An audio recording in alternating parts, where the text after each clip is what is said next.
నిజామాబాద్ జిల్లా నందిపేటలో rice pulling చెంబు పేరిట మోసం చేసిన వ్యక్తిని పోలీసులు అరెస్ట్ చేశారు.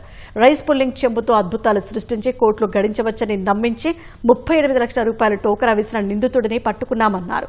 కొండూరుకు చెందిన సాయి కృష్ణ నుంచి డబ్బులు కాజేసిన ప్రధాన నిందితుడు రాఘవేంద్రను అరెస్టు చేశామన్న అధికారులు నేరానికి సంబంధించిన ఫోన్ స్వాధీనం చేసుకున్నట్లు ఏసీపీ తెలిపారు.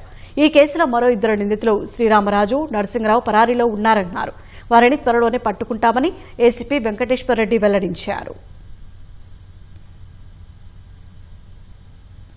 నెల్లూరు తీసుకెళ్లి నెల్లూరులో చూపించడం జరిగింది. నాకు ఒక రూమ్ లో పెట్టి దాంట్లో కరెంటు లేదు, ఏం లేదు, దీపాలు పెట్టి డోర్ ఓపెన్ చేసి దాంట్లో జస్ట్ ఒక 2 మినిట్స్ కూడా ఉండలేను సార్ నేను. ఆ విధంగా జరిగింది. ఆ 2 మినిట్స్ లో మొత్తం స్మెల్ వచ్చేసింది, రేడియేషన్ అని చెప్పారు సార్. మనకు తెలియక మనం బయటకు వచ్చేసినాం సార్. తర్వాత ఏమైందంటే దీని రేడియేషన్ చాలా ఉన్నది.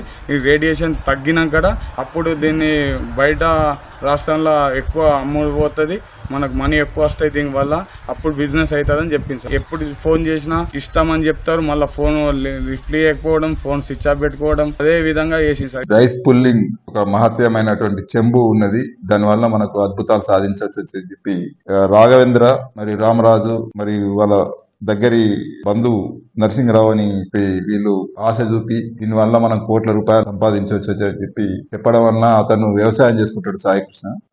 తను నమ్మి దాదాపు 38 lakhs ఇన్వెస్ట్ చేయడం జరిగింది. దానిలో భాగంగా రాఘవేంద్రని అరెస్ట్ చేయడం జరిగింది.